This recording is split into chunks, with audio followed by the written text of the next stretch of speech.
Right.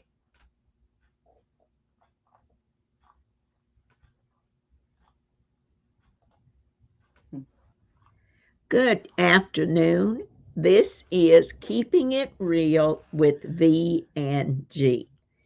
What matters?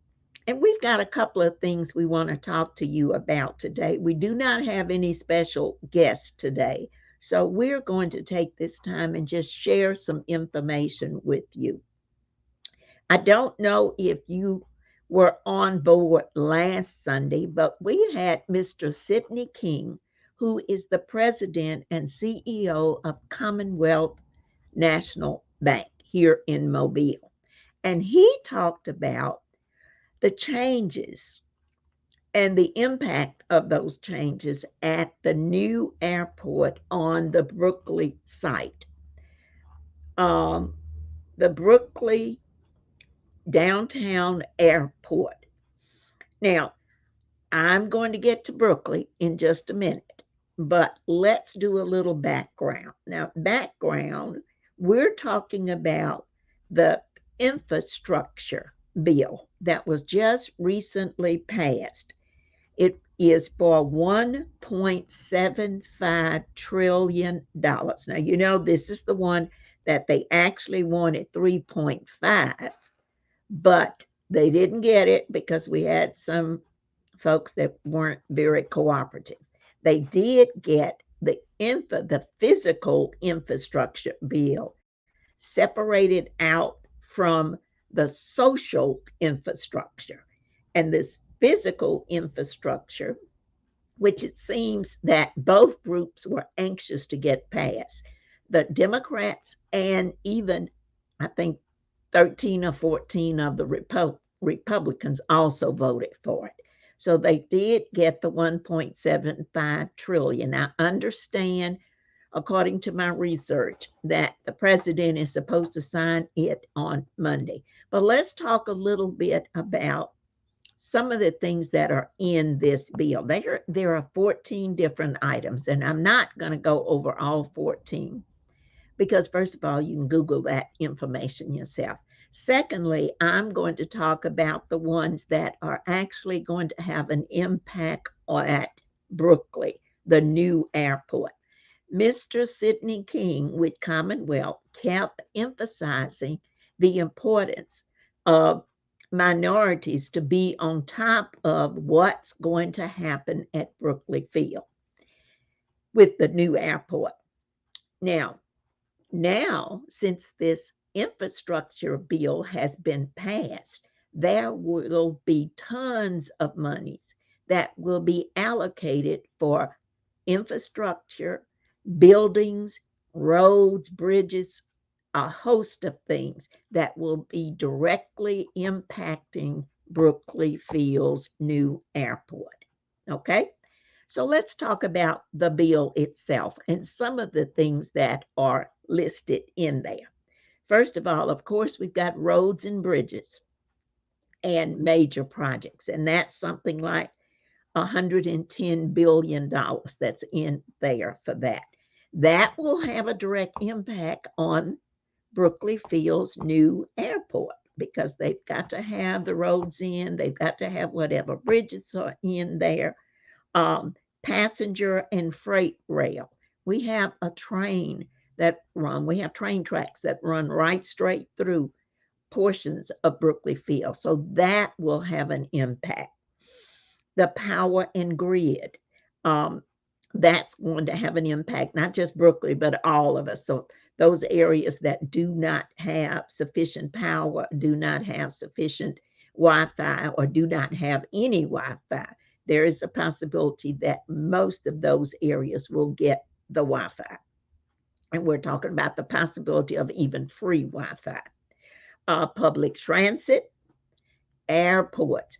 In airports, there's something like $25 billion that will be set aside to build, develop, and improve airports. Now, you know as well as I do that the mayor will make sure that the city of Mobile and Brooklyn's new airport will be on top of this money.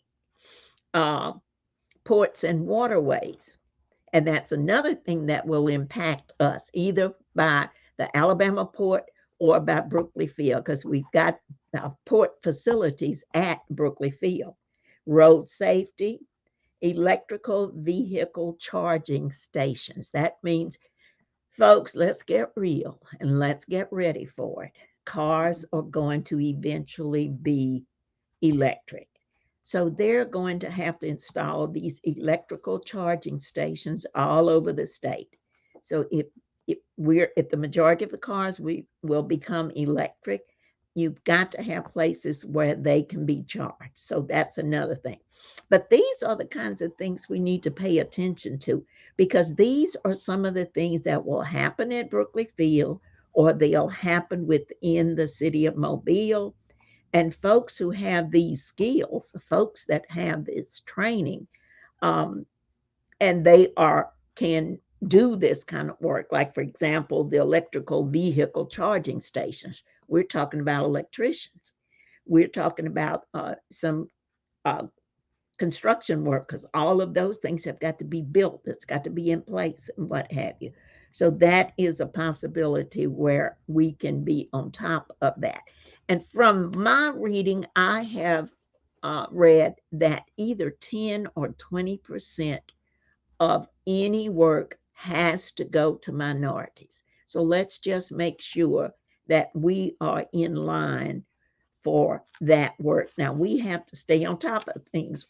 What does that mean? That means we need to pay attention to what's going on with city council, because it will come to the city. It will come by way of the mayor and city council. City council members will have to vote on this. If you don't know your city council member, then this is an excellent time to get to know that person, so that when they're talking about, for example, electrical charging stations, and you're an electrician, then you can make sure that your city council member knows that you have this kind of training, or you have this type of a business, and you would like to have a shot at bidding on one of the jobs. And like I said before, remember, 10 to 20% of the jobs have to go to minorities. Now, let's talk about downtown, the downtown airport. Of course, it's located on Mobile Bay within the Mobile Aeroplex at Brooklyn, and it's considered downtown, Mobile Downtown Airport, Brooklyn Airport, okay? It is the newest airport terminal, conveniently located off of I-10. I never understood why they moved the airport in the beginning. It used to be an Air Force base there, and it had all of the amenities for an airport. And then they decided they wanted to go way out airport, and they did. And eventually they had to move. I remember when my son was in seventh grade, we went down, all the school children were invited to come to Brooklyn Field to tour the space shuttle. And the only airport it could land in Mobile was at Brooklyn. Now, one of the reasons they said they moved was because the airstrip was not long enough. Well, when the space shuttle came in town, Brooklyn was the only airport it could land at. The one at the municipal airport, Bates Field, was not long enough. So somebody wasn't exactly telling the truth. Okay, currently, the airport has a $570 million economic impact on the city of Mobile. That means city of Mobile is able to make $570 million in funds off of that airport. Now, that doesn't mean ticket sales and all of that, but that means overall, all of the businesses that are located out there, and the revenue that they are making and sharing, and the taxes that they're paying and what have you, the city recoups something like $570 million. Now, You know as well as I do, if the government has extra money to give to airports and they're already making 570 million, they're going to be in line to try their best to get some additional funding, and I don't see them not getting it. I really do not. It has been projected to increase the economic impact to $1.1 billion for the city. That's how much growth they're expecting. Now, that is based on, and here's a quote, direct quote from the mayor: to fully fund this effort, the Mobile Airport Authority will need investment from government and partners at all levels, Stimson said. So when he's talking about government and partners, he's already looking at that money. You have to think about, there was a big push for Republicans to jump on board with approving this infrastructure bill. Why? Because a lot of the states are under Republican leadership. They have either Republican governors or Republican mayors in the cities and what have you. So if they can come out and say, like Mitch McConnell did, that they're in support of the infrastructure, their states will be getting some of this money. And when it's time for election again, they can talk about how they supported the infrastructure, how they supported the building of new bridges and new roads and improving and enhancing airports. So that is the reason why I know for certain. Now, one of the things we can say about our mayor, he is very business savvy.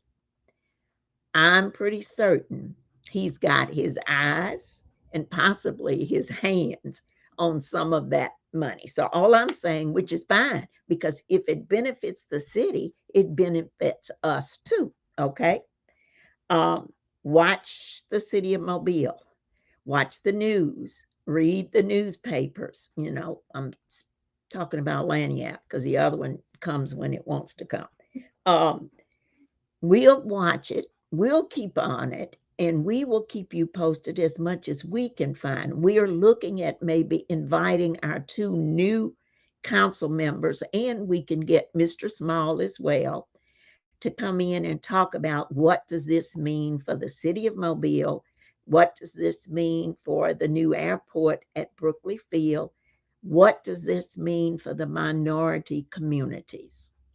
And how can the minority businesses benefit from some of this? So look forward to that. We're going to work on that. Um, the city of Mobile has already given a certain amount of money, approved a proposal from Mayor Stimson to allocate 30 million to the airport. So we're going to talk about, we will be looking at some additional funds from the government, which is fine because if we're in line for it, that will benefit us all. Okay. Oh, let me mention this before I move on to the next issue. I don't know if I said this to you guys at the beginning, but this is going to be a relatively short show today because we don't have any special guests today. We just had a few announcements that we wanted to remind you of and wanted you to make sure that you take notice and kind of stay on top of it. We're going to help you with that also. What I was going to mention is, from what I've read, anywhere from 10 to 20% is supposed to go to minority businesses. Okay, let me tell you this: minority businesses. Okay, minorities can be a woman who runs the business or who is head of the business. A minority can be a Native American. A minority could be a person who has a physical disability. So the word minorities has all of a sudden taken on a broader definition. Okay. If, for example, and we're not going to see this happen because we're going to try our best to make sure it doesn't happen. But if, for example, there are no minorities who bid on the business, or let's say they have the bidding for the electrical charging stations open, and everyone is supposed that are interested is supposed to submit a bid. And let's say there are no minorities in the group. If they can demonstrate that they have advertised it publicly and no minority came forward to place a bid, then they can award it to whomever else in the group they want to. They don't have to take that money and hold it just for a minority. And as I said, minorities, the term minority has actually taken on a different definition. Okay?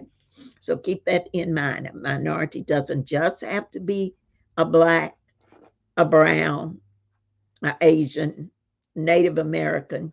It doesn't have to Hispanic. It doesn't have to be that. It can be a larger definition of minorities. And the other thing is, if there's no minorities, then they can pass it on to a person in the majority population. Okay. And let's go to the importance of voting. And this is a good segue because all of this depends on who we elected. Who we elected, even in those what they call off elections. As far as I'm concerned, there's never an off election because when we're electing the mayor and the city council, those people have a direct impact on us, a lot more so than what the president or the Senate or the Congress or the House members can. Okay? Because those people are on the local level and they can impact us quicker and more directly than the ones that are on the national level, even the ones that are on the state level. But the local elections are extremely important. Many other people in our countries, besides those in Washington, have the power to make our world kinder or crueler, to continue to let people die, or to give them the resources so that they can thrive. Because of this, local elections are beyond important. I would even say maybe even more important than the election for a president. Think about this. The judges we elect have the power to imprison people or give them freedom. The district attorney and the attorney general have the power to prosecute police brutality or let it go without any consequences. The school board of education can fight for more funding for your child's school or advocate for teachers and students' safety during COVID and other emergencies. Comptrollers oversee audits, taxes, and financial reports to ensure that the money is being appropriated and used properly. And it's actually the city council members who make the decisions about where the local money goes. That's why I am stressing please have a relationship with your city council member. Get to know them so that they will know you and they will know what type of business you may be in or what type of skills or training you've had. Get to know them. And the three that we have in our districts, districts 1, 2, and 3, are very easy and approachable. And they love to hear from their members. So take this time and get to know them. Um, this is the first time we had a minority running in every city council district across the city of Mobile, except one. We had a minority or two minorities running in every city council district across the city of Mobile, except for one district. With the new numbers from the 2020 census count, Mobile has a population of, listen to this, Black or African Americans, 51.4%. Now, in my book and anyone else's book, anything over 50% is a majority, okay? We have a 51.48%, or roughly 51.5 if you're rounding up, which is the majority and should constitute a new minority city council district. Remember, right now it's 4-3, okay? If we get that other district, it will be 4 for the minority districts and 3 for what used to be the majority, okay?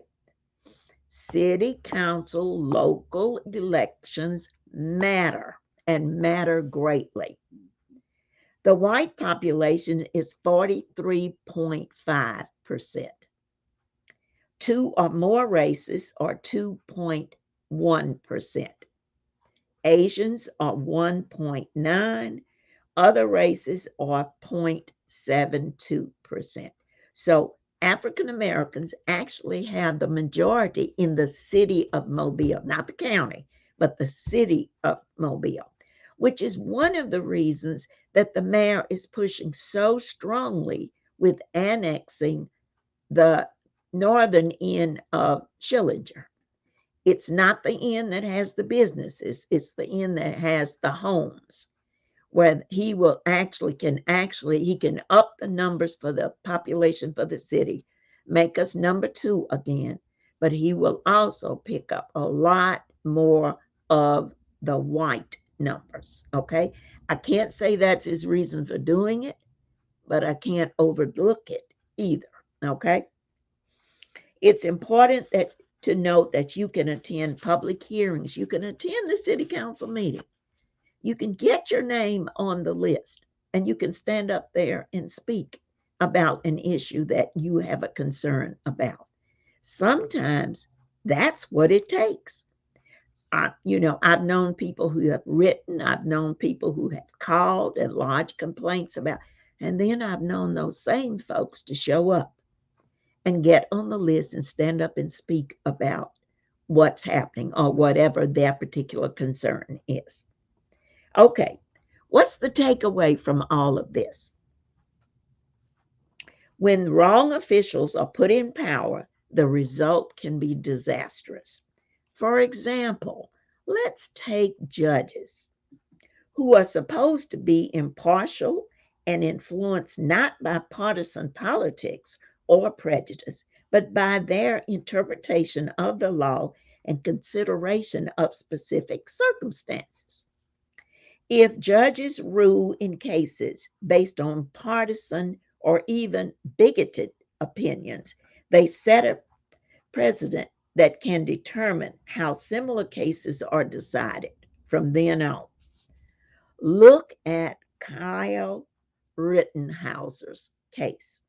Look at that trial and how partial and biased that judge is and continues to be.